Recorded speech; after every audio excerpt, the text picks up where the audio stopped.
satu alasan ya yang membuat orang Kristen, dari banyak alasan ya, saya mau share satu alasan saja ya, kenapa orang Kristen sulit melihat pergerakan Tuhan terjadi dalam kehidupan kita. Oke, kita sulit melihat pergerakan Tuhan terjadi di usaha kita, di kantor kita, ya, di karir kita, di keluarga kita, dan seterusnya. Nah, salah satu alasan ini yang saya mau share buat saudara adalah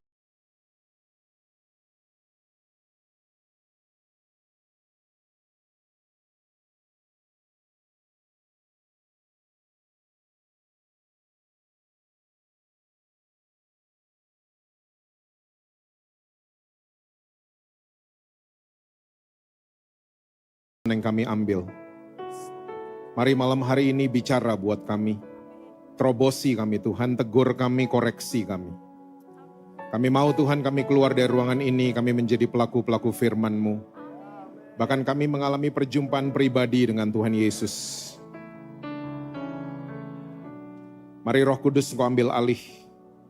Pimpin setiap kami kepada segala kebenaran-Mu. Kami siap mendengar saat ini hanya di dalam satu nama yang berkuasa, yaitu nama Tuhan Yesus Kristus. Amin. Amin. Silakan duduk. Saudara mau berdiri juga boleh. Boleh kasih tepuk tangan yang dahsyat buat tim praise and worship kita. Shalom saudara-saudara semua. Apa kabar saudara-saudara? Selamat hari Kamis malam buat saudara-saudara semua. Saya percaya Tuhan Yesus selalu baik buat kita semua. Dan juga yang nonton dari manapun saudara berada, ya, happy Thursday to all of you. Oke, saya mengucapkan terima kasih buat Pak Gembala kita, Pastor Michael, yang memberikan saya kesempatan untuk saya bisa melayani saudara-saudara pada malam hari ini. Kita lihat Alkitab kita bersama dalam kitab Bilangan pasal yang ke-9, ayatnya yang ke-16 sampai dengan ayat yang ke-23. Bilangan pasal yang ke-9, saudara masih ingat Bilangan 9? Itu sesudah Bilangan 8. Bilangan 9 ayat yang ke-16 sampai 23, itu judul perikopnya Tiang Awan Memimpin Perjalanan Israel. Oke, Alkitab catat begini. Demikianlah selalu terjadi, awan itu menutupi kemah, dan pada waktu malam kelihatan seperti api. Dan setiap kali awan itu naik dari atas kemah, maka orang Israel pun berangkatlah. Dan di tempat awan itu diam, di sanalah orang Israel berkemah. Atas titah Tuhan orang Israel berangkat, dan atas titah Tuhan juga mereka berkemah. Selama awan itu diam di atas kemah suci, mereka tetap berkemah. Apabila awan itu lama tinggal di atas kemah suci, maka orang Israel memelihara kewajibannya kepada Tuhan, dan tidaklah mereka berangkat. Ada kalanya awan itu hanya tinggal beberapa hari di atas kemah suci, maka atas titah Tuhan mereka berkemah, dan atas titah Tuhan juga mereka berangkat. Ada kalanya awan itu tinggal dari petang sampai pagi. Ketika awan itu naik pada waktu pagi, mereka pun berangkatlah, baik pada waktu siang, baik pada waktu malam. Apabila awan itu naik, mereka pun berangkatlah. Berapa lama pun juga awan itu diam di atas kemah suci, baik 2 hari, baik sebulan, atau lebih lama. Maka orang Israel tetap berkemah dan tidak berangkat. Tapi apabila awan itu naik, barulah mereka berangkat. Atas titah Tuhan mereka berkemah, dan atas titah Tuhan juga mereka berangkat. Mereka memelihara kewajibannya kepada Tuhan menurut titah Tuhan dengan perantaraan Musa. Saya percaya semua saudara sudah pernah membaca cerita ini, karena ini adalah salah satu cerita yang cukup terkenal di Alkitab saudara dan saya, bahwa perjalanan bangsa Israel hanya dipimpin oleh tiang awan dan tiang api. Dan kalau kita baca dengan teliti cerita ini, jelas dikatakan kalau awan itu bergerak, orang-orang Israel harus ikut bergerak. Kalau awan ini diam, orang-orang Israel juga harus ikut diam. Dan kalau saudara baca baik-baik lagi, dengan teliti lagi, ternyata diam dan bergeraknya awan ini sangat-sangat tidak terstruktur. Sangat-sangat tidak beraturan. Diam dan bergeraknya awan ini. Kadang-kadang dia diamnya kayak pesawat transit. Cuman dari petang sampai pagi. Kadang-kadang dia diamnya 2 hari. Kadang-kadang sebulan atau lebih lama, kata Alkitab. Jadi diam dan bergeraknya awan ini sangat-sangat tidak beraturan. Nah, saudara bisa bayangin nggak? Kalau awan ini diamnya cukup lama, misalnya 1 bulan gitu. Mungkin enak buat orang-orang Israel. Karena waktu awannya mulai diam, pasti Musa teriak buat mereka semua. Pasang tenda. Dan saudara mesti tahu pekerjaan memasang tenda bukan pekerjaan yang mudah. Saya sama istri saya pernah naik gunung, kita nggak glamping ya, kita camping beneran. Oke? Itu masang tenda, takes hours saudara. Membutuhkan waktu berjam-jam memasang tenda. Oke? Jadi saudara bisa bayangin waktu Musa mulai berteriak, pasang tenda, semuanya mulai pasang. Ya. Yang mau tidur mungkin tidur waktu tendanya jadi, yang kangen masakan mama mungkin minta dimasakin sama mamanya orang-orang Israel. Ya, yang mau acara keluarga mungkin mulai acara keluarga. Oke? Ya, kalau diamnya sebulan enak buat orang-orang Israel. Saudara bisa bayangin kalau diam awan itu cuma beberapa jam. Mereka baru duduk-duduk mungkin, ya, ada yang lagi mandi, ada yang mulai masak, tiba-tiba Musa mulai teriak, bongkar tenda. Karena awannya mulai gerak. Saudara tahu nggak, tidak ada alasan buat orang-orang Israel untuk telat bangun, masakan belum matang, ya, ketiduran, gak ada alasan buat orang-orang Israel. Waktu awannya bergerak, mereka semua harus ikut bergerak. Packing, bongkar tenda, dan ikut Tuhan mau kemana. Nah ternyata dari cerita ini saya menangkap satu hal. Tuhan yang kita sembah adalah Tuhan yang selalu bergerak. Dia tidak diam di gedung tertentu. Dia tidak diam di kota tertentu. Dia tidak tinggal di negara tertentu. Karena banyak orang Kristen kalau ke negara itu tuh, tempat Yesus lahir, kalau balik ke Surabaya, Pak, kayaknya nyembah Tuhan di negara itu sama di Surabaya beda Pak. Kayaknya hadirat Tuhan lebih tebel kayaknya di sana. Surabaya tipis-tipis hadirat Tuhan. Saya mau yakinkan saudara-saudara semua di GSJS dan yang lagi nonton dari manapun. Ya, Tuhan tidak tinggal di negara tertentu. Tuhan ada di rumah saudara. Dia ada di ruang kerja saudara. Dia ada di toko saudara. Dia ada di pabrik saudara. Dia ada di mana-mana. Tugas kita adalah respect sama hadirat Tuhan. Bukan respect sama Tuhan di acara tertentu namanya kebaktian. Bukan. Waktu ke Israel baru respect sama Tuhan. Bukan begitu. Karena Tuhan yang kita sembah, dia selalu moving. Dia selalu bergerak. Tugas saudara dan saya adalah ikutin Tuhan mau kemana. Nah, gaya hidup orang Kristen seharusnya Tuhan dibawa kemana-mana kan? Hah? Betul apa betul? Gaya hidupnya orang Kristen begitu. Bukan Tuhan didatengin di tempat tertentu, bukan. Justru malam hari ini habis saudara terima doa berkat dari Pak Gembala saudara. Saudara harus terus jalan sama Tuhan. Bawa Tuhan ke toko saudara, bawa Tuhan ke keluarga saudara.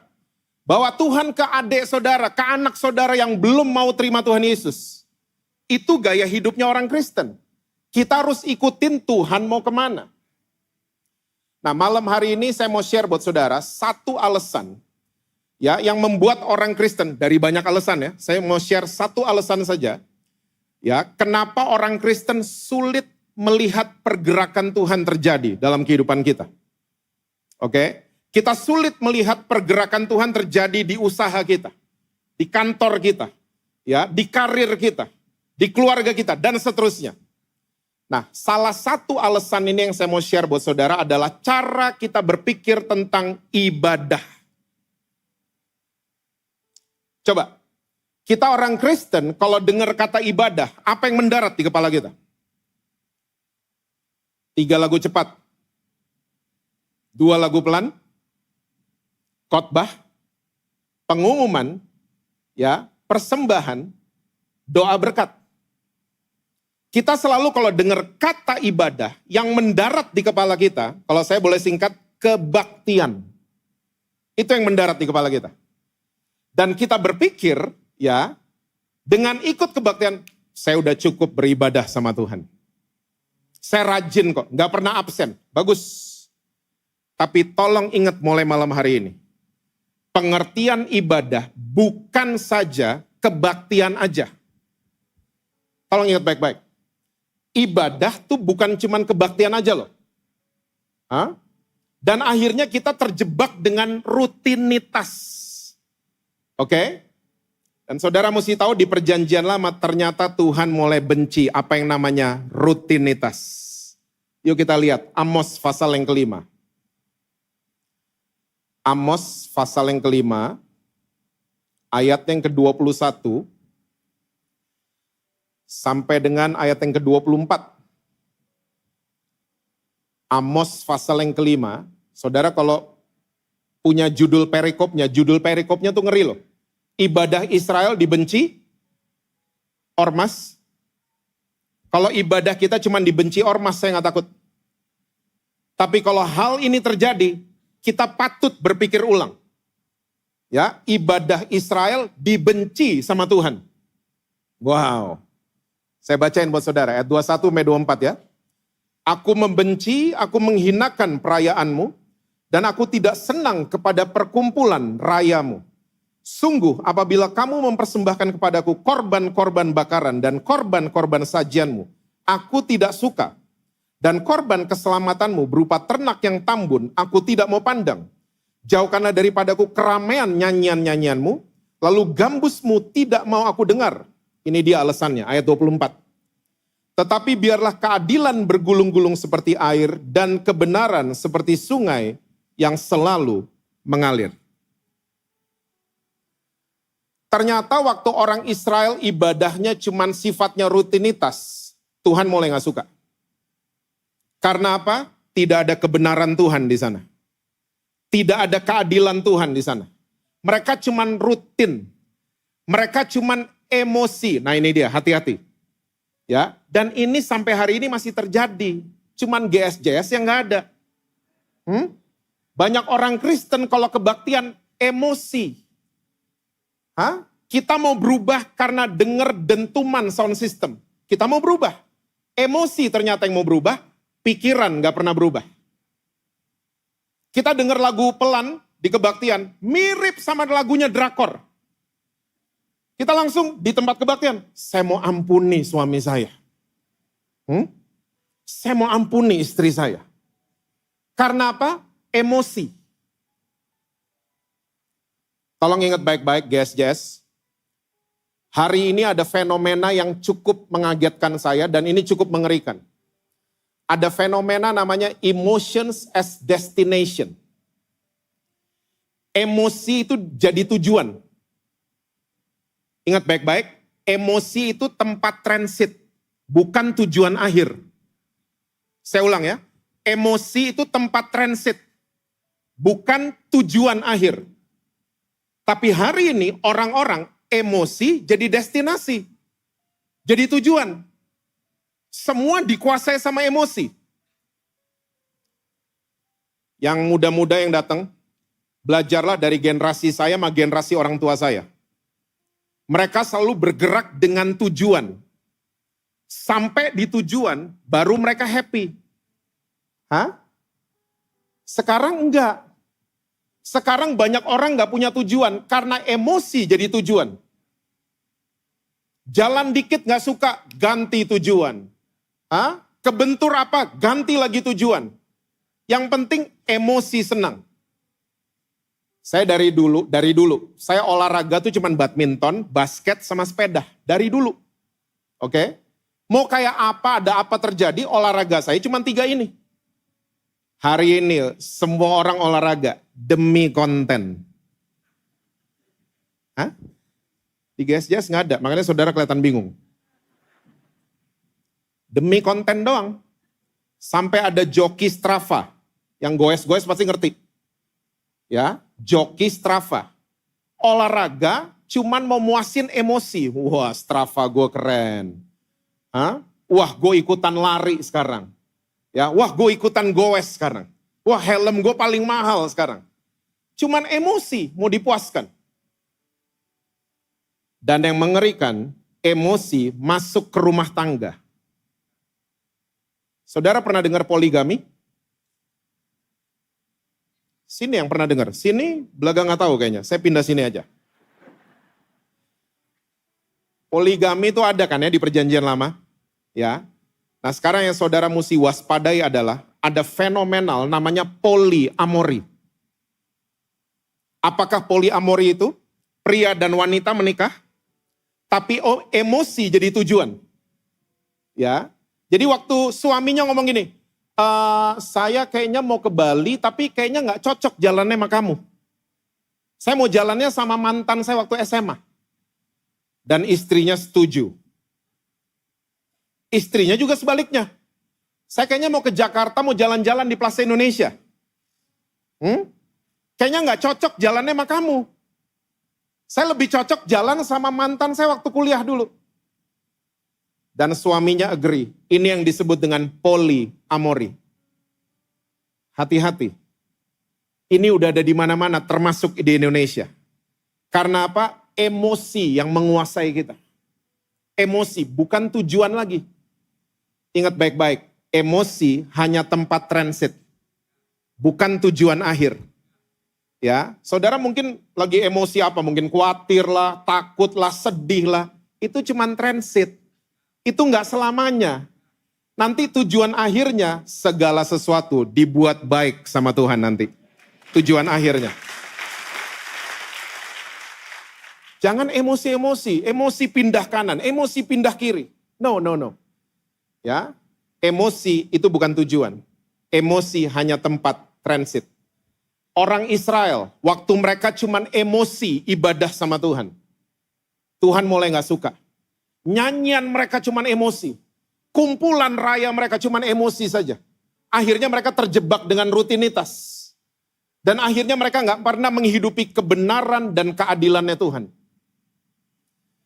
Nah sekarang saya akan kasih lihat buat saudara satu persatu. Apa yang perjanjian baru katakan soal ibadah. Yuk buka. Yang pertama Roma 12 ayat yang pertama. Roma 12 ayat yang pertama, itu judul perikopnya persembahan yang benar. Karena itu saudara-saudara, demi kemurahan Allah, aku menasihatkan kamu supaya kamu mempersembahkan apa saudara? Tubuhmu sebagai persembahan yang hidup, yang kudus dan yang berkenan kepada Allah. Itu adalah apa saudara? Ibadahmu yang sejati. Saya mau tanya sama saudara, mempersembahkan tubuh sebagai persembahan yang hidup, yang kudus dan yang berkenan, dilakukan hanya 2 jam kebaktian? Enggak. Mempersembahkan tubuh, ya, justru dilakukan setelah terima doa berkat. Jadi jangan pikir habis terima doa berkat, ibadah selesai. Jangan mikir kayak gitu. Habis terima doa berkat, ibadah dilanjutkan. Gitu dong orang Kristen. Berlanjut, to be continue ibadahnya. Karena kita bukan acara lagi, bukan berdiri, duduk, 3 lagu cepat, 2 lagu pelan lagi. Tapi anggota tubuh kita dipersembahkan sebagai persembahan yang hidup, kudus, dan yang berkenan.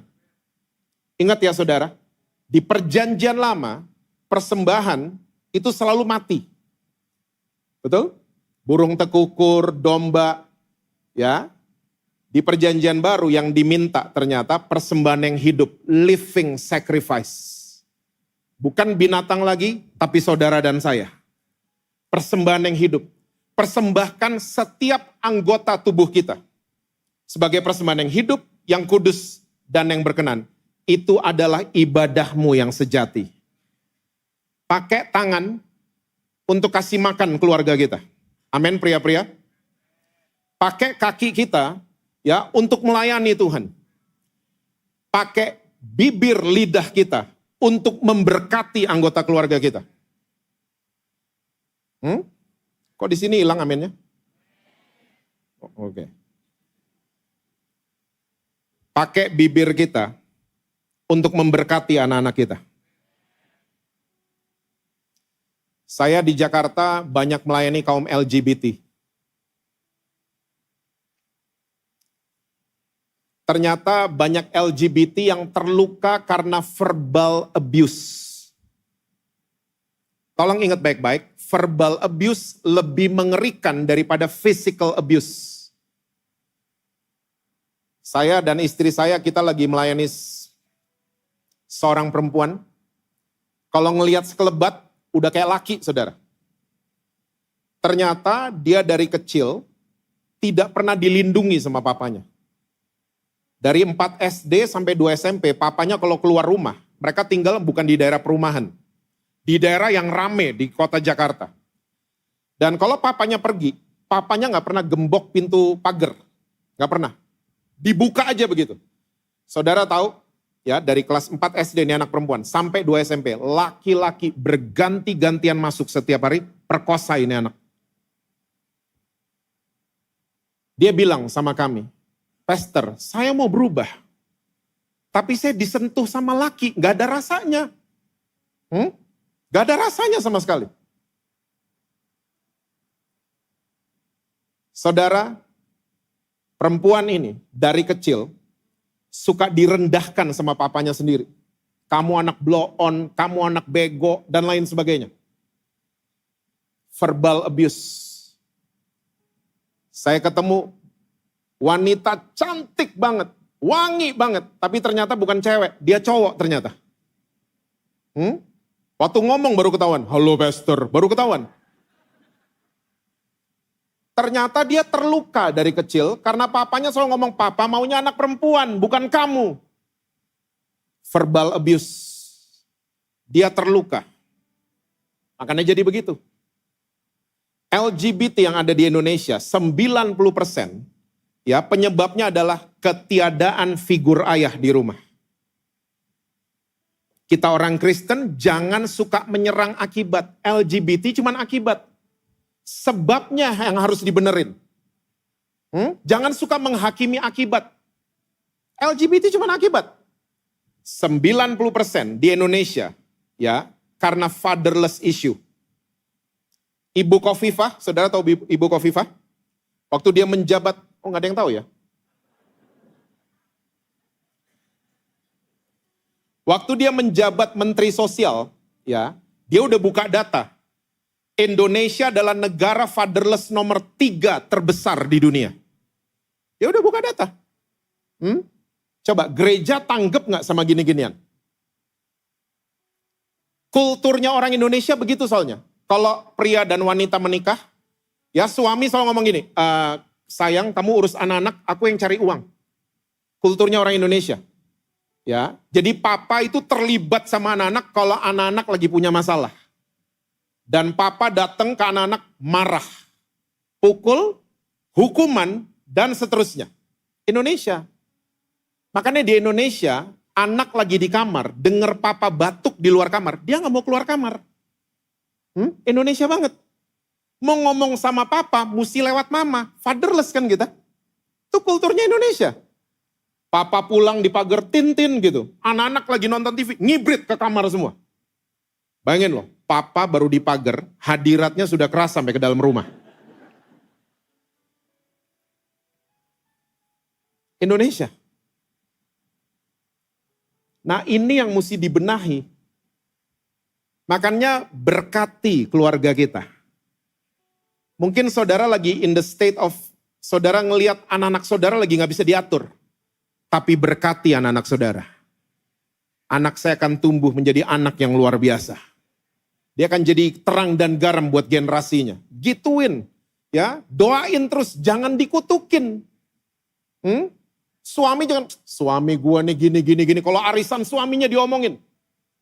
No, mulai keluar kata berkat buat suami, keluar kata berkat buat istri. Amin, suami-suami.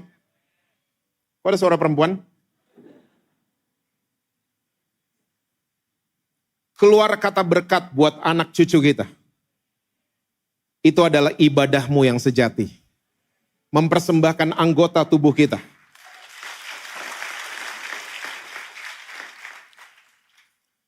Yang berikutnya, Yakobus 1 ayat 27. Saya kayaknya sampai mau tutup kayaknya. Yang amin cuma 1, jadi 30 menit lagi selesai. Yakobus 1 ayat yang ke-27. Ibadah yang murni dan yang tak bercacat di hadapan Allah Bapa kita ialah mengunjungi yatim piatu dan janda-janda dalam kesusahan mereka. Dan menjaga supaya dirinya sendiri tidak dicemarkan oleh dunia. Tolong yang pria-pria, kalau baca ayat ini jangan langsung ditelen. Bukan berarti habis baca ayat ini, kayaknya tetangga gue janda masih muda kayaknya tuh. Gue kayaknya habis kebaktian mau ke rumah dia kayaknya. No. It's a big no. Yakobus mencatat ayat ini, ya, konteksnya begini. Di zaman itu, janda dan yatim piatu adalah dua kelompok yang dibuang sama masyarakat. Kenapa? Karena kehilangan status. Ya, kehilangan suami sama kehilangan orang tua. Karena apa? Orang Yahudi adalah bangsa yang gila sama status. Ya, semua mesti ada statusnya, semua mesti jelas. Kalau nggak jelas, dibuang sama mereka. Jadi maksudnya Yakobus itu begini, ibadah yang murni dan tak bercacat di hadapan Allah Bapa kita di surga adalah kalau kita mengunjungi orang-orang yang dibuang sama masyarakat. Itu maksudnya. Ya, kunjungi mereka dalam kesusahan mereka. Tapi Yakobus menambahkan, tapi jaga diri kita supaya kita tidak dicemarkan oleh dunia. Nah, janda-janda dan yatim piatu hari ini sudah diperhatikan dengan baik. Ya, tapi hari ini orang-orang yang ditolak sama masyarakat banyak banget kan? Ya, tadi kaum LGBT ditolak sama masyarakat. Ya, pasangan yang hamil di luar nikah ditolak sama masyarakat. Ya, orang yang narkoba, HIV ditolak sama masyarakat. Gereja kalau mau beribadah yang tidak bercacat celah di hadapan Bapa kita di surga, kunjungin mereka. Tapi jaga diri kita supaya kita tidak dicemarkan oleh dunia. Bukan kita yang dipengaruhin, kita yang pengaruhin mereka. Dan ternyata Yesus sudah pesan. Yuk kita lihat perkataan Yesus. Matius 10 ayat yang ke-16. Matius 10 ayat yang ke-16.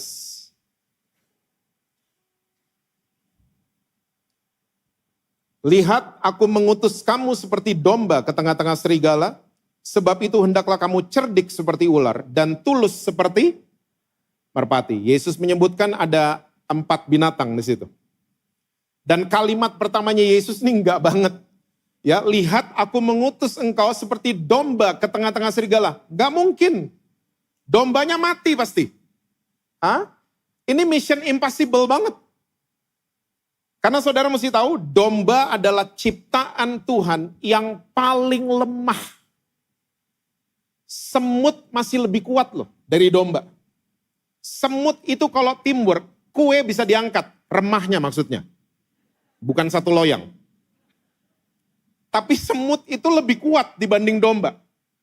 Domba kalau lagi jalan dan dia nyasar, dia nggak tahu dia nyasar. Bayangin nggak? Dia noleh ke belakang, putih semua. Dia nggak bisa lihat ke belakang, makanya dia nunggu tongkat gembalanya. Ayo masuk lagi, back on track. Domba. Makanya Yesus digambarkan seperti anak domba Allah. Domba, kalau nanti saudara ke Australia dan lihat peternakan domba, amin saudara? Berangkatlah yang ngomong amin. Yang amin kedua telat. Nah, semua berangkat ya. Peternakan domba ini kalau lagi minum, air di depannya mesti super tenang. Domba kalau lagi minum. Kalau kita iseng, lempar batu kerikil gitu, plek gitu. Airnya bergerak, domba akan kaget setengah mati. Dan waktu dia kaget, dia kecemplung di air tempat dia minum. Pernah masukin karpet di air? Waktu kita angkat tuh karpet, beratnya naik berkali-kali lipat. Domba badannya wool. Waktu dia kecemplung di air tempat dia minum, berat badannya naik berkali-kali lipat. Dan yang kasihan, domba gak bisa berenang. Dia mati tenggelam karena kaget waktu lagi minum. Ya ampun, lemah banget nih binatang. Pernah ketemu berita di RCTI kayak begitu? Ada manusia meninggal karena kaget waktu lagi minum teh botol? Gak ada kan? Tapi domba, di peternakan domba selalu terjadi. Makanya ya di peternakan domba, kalau lagi hujan geledek itu gembalanya keluar semua. Ya, keluar semua untuk jagain mereka. Kalau kecemplung mereka langsung angkat. Lemah banget domba. Disuruh kumpul bareng serigala. Tapi Yesus gak stop sampai di situ. Yesus menambahkan domba ini mesti cerdik seperti ular. Saudara mesti tahu, ular dan anjing itu jenisnya banyak. Oke? Tapi anjing jenisnya banyak, cara jalannya sama semua, ke depan. Anjing. Anjing jalan mundur, kalau lihat orang Manado baru mundur.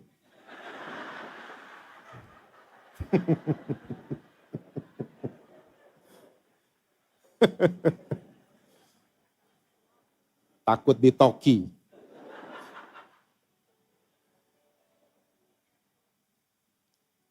Nah, ular itu sama kayak anjing, jenisnya banyak, tapi cara jalannya ular beda-beda semua.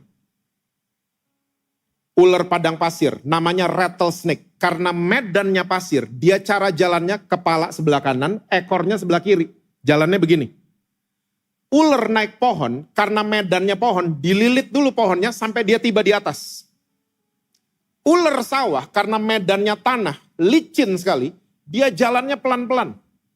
Ular sawah. Cerdiknya ular adalah dia selalu menyesuaikan diri di medan mana dia berada. Itu cerdiknya ular. Kita orang Kristen udah lemah tapi kagak cerdik. Maunya jadi domba terus.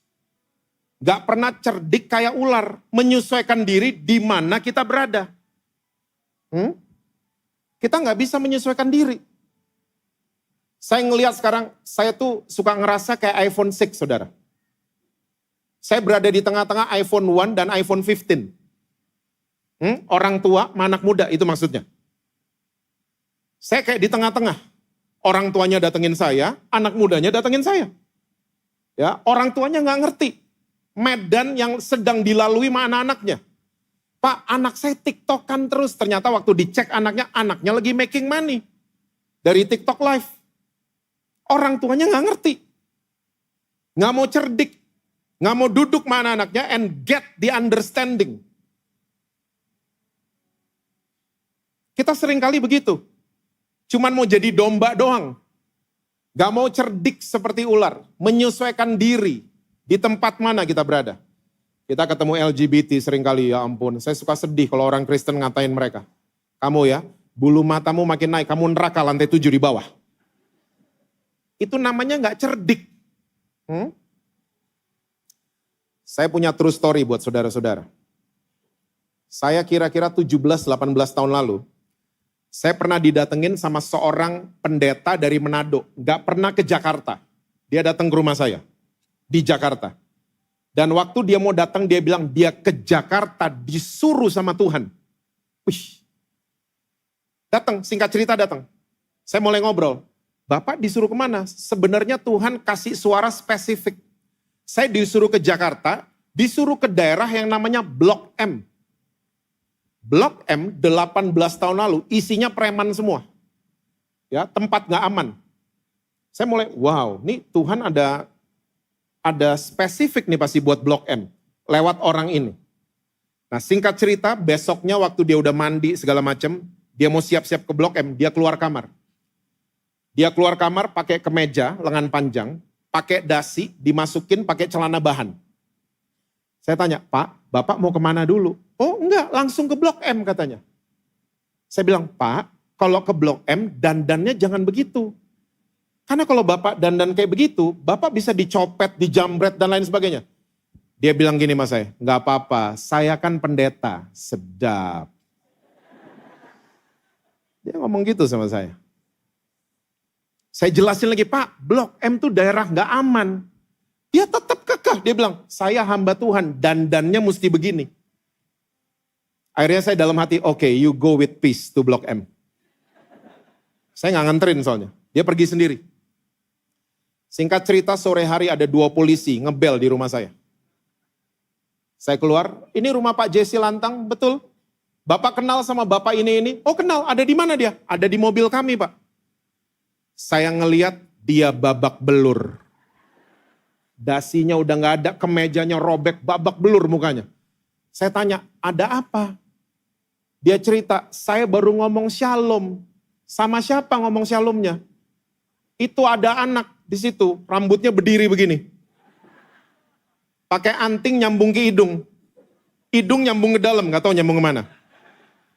Terus saya ngomong shalom, saya langsung dipukulin sama dia dan dia panggil teman-temannya, saya diinjek-injek. Untung ada 2 polisi ini. Ini 2 polisi malaikat dikirim sama Tuhan. Saya mau tanya sama saudara, ini pendeta dari Manado ini. Dia taat sama suara Tuhan? Dia taat ya, tapi masalah dia kurang cerdik. Tidak menyesuaikan diri di medan mana dia berada. Makanya saya udah sering katakan, kalau anak saudara, keluarga saudara belum mau diajak ke gereja, gak usah ajak ke gereja, ajak makan di Jack and John. Ajak makan dong. Gak usah ajak-ajak ke gereja. Nanti kalau dia mau ikut makan nih, nanti nih, gak usah diinterogasi. Tadi kenapa gak ikut doa malam? Gak usah gitu-gitu. Hah? Gak usah. Ngomong yang lain. Kalau dia senang olahraga, keren ya Argentina kemarin.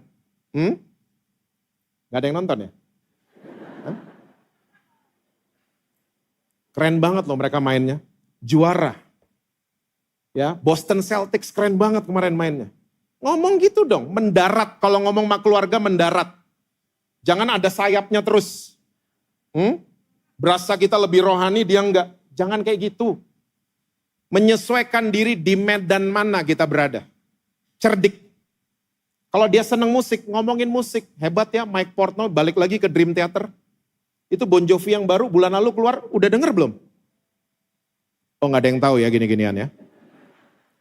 Saudara elevation worship banget kayaknya mukanya. Kalau dia seneng film, ajakin nonton Inside Out. Nobar bareng. Saya percaya janji firman Tuhan akan digenapi. 1 orang selamat, seisi rumah saudara. Tuhan akan selamatkan. Yesus menambahkan lagi. Walaupun cerdik seperti ular, mesti tulus seperti merpati. Kenapa ketulusan dilambangkan dengan merpati? Karena merpati adalah satu-satunya ciptaan Tuhan yang tidak ada empedunya. Pastor Michael pasti tahu. Ya, empedu itu untuk ngatur traffic makanan. Dan dia saluran pembuangan. Jadi empedu kalau badan manusia dibelek itu baunya gak karuan dan kalau coba dirasain pahitnya luar biasa. Merpati tidak ada bagian yang pahit di dalam tubuhnya. Makanya Roh Kudus dilambangkan dengan merpati. Tulus. Walaupun cerdik seperti ular, pertahankan ketulusan. Saudara tahu nggak, ketulusan lagi tereliminasi di mana-mana. Karena orang serba kepentingan sekarang. Gak tulus lagi. Deketin orang karena ada kepentingan. Ingat ya, itu di politik gak apa-apa gitu-gitu. Tapi kalau di gereja, di keluarga kayak gitu, jangan. Deketin orang cuman karena ada pentingnya doang, ada maunya doang. Lama-lama pengaruh ke Tuhan kan. Kita deketin Tuhan cuman karena ada apanya. Karena di sini kita politik banget. Politik gitu kan, tidak ada musuh abadi, tidak ada teman abadi. Yang adanya kepentingan abadi. Politik. Bulan lalu bisa berantem, bulan sekarang temenan tiba-tiba. Demi kepentingan. Pertahankan ketulusan. Kalau ada sahabat saudara yang tulus sama saudara, pertahankan dia. Jangan delete kontak. Dia negur saudara dari hati karena sayang sama saudara, jangan didelkon. Orang itu tulus, pertahankan orang-orang kayak gitu. Jangan orang-orang yang punya kepentingan saja. Ibadah yang murni dan tak bercacat di hadapan Allah Bapa kita di surga. Kalau kita ngunjungin orang-orang yang tertolak. Ini Yesus ngomongnya detail. Walaupun kita domba, tapi cerdiklah seperti ular dan tuluslah seperti merpati. Ayat terakhir, benar terakhir. 1 Timotius 1 Timotius 3 ayat yang ke-16.